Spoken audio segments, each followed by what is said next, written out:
Siyathokoza ehlozini. Asesikhulume ngabalozi. Yini abalozi? Abalozi isithunywa. Siningi-ke iy'thunywa, angithi? Isithunywa saphezulu, isithunywa samanzi, isithunywa sasehlathini wasentaba, angithi? Ziningi kakhulu iy'thunywa. Yabona, ezinamadlozi nawo ehlukene, angithi? Ngezigaba zawo, angithi? Ney'thunywa ngokunjalo. So abalozi-ke isithunywa. Yabo leyo nto. Ubona ngani ukuthi mhlampe angithi uhamba nabalozi? Indlebe ukuqala. Yabona ngabe mhlampe sikhala umsindo mhlampe engathi kushintshwa isiteshi kwi-radio, angithi ngabe sikhala umsindo wamanzi, angithi ngabe olwandle noma wamanzi nje. Kwesinye isikhathi ziyavaleka, isikhathi siba buhlungu, isikhathi uqalwe izilonda. Kwesinye isikhathi kube ngathi khona abantu abakhulumela kude. Hloso isikhathi uzwe umyalezo. Yayibona? Enye isayini futhi ikhwela. Abalosi bayathanda ukusebenzisa ikhwela. So abalosi isithunywa esikhuluma straight forward. As long ubalungisela nje, angithi umoya okhuluma straight forward. Uthanda ukusebenzisa ama-sounds. Nangithi kakhulu uma sibheka imvelo, iy'nyoni, yabona? Iy'nyoni nezinye iy'lwane-ke. Yabona leyo nto?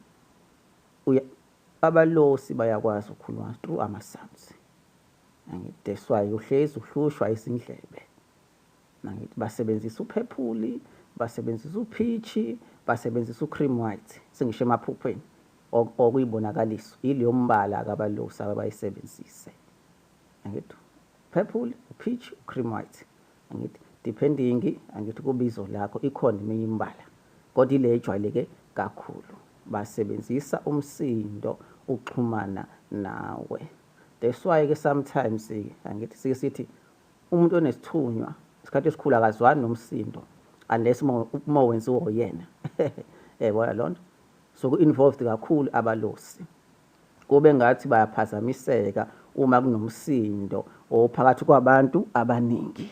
Ngoba yini? Suke bethi bayakhuluma nawe ngoba bakhuluma ngomsindo nabo. So uzobezwa kanjani? Ulwimi lawo umsindo. Nayibona leyo nto? Angithi so bayakwazi ukukhuluma ngenyoni isibonelo, bayazi ukukhuluma ngekhwela isibonelo, angithi ubalungisele uzo-understand ithini lekhwela oluzwayo. Yayibona leyo nto? Angithi ithini le nyoni imikhala, angithi bathini uma bekhuluma emadlebeni akho. Uma uhlushwa nje kakhulu amadlebe beside isithunywa saphezulu, ube wazi ukuthi uhamba nabalosi. Bakhuluma through ama-sounds abalosi. Ngiyabona leyo nto, and bakhuluma into e-straight forward. Singasho isithunywa esihlebayo, siyakuhlebela izinto, si-fast ngaphezulu isithunywa saphezulu. Yabona leyo nto? Uma khona into, angithi mhlawumbe ungakayiboni, ungakayizwa, bayakwazi ukufika kuqala bakuhlebele. Angithi mhlawumbe bakunika i-foundation yaleyo nto, ithi enye imoya ifika, angithi ube sonalo ulwazi, angithi osonalo oluncane. Khona imoya uma iveza into, ungaduki kakhulu.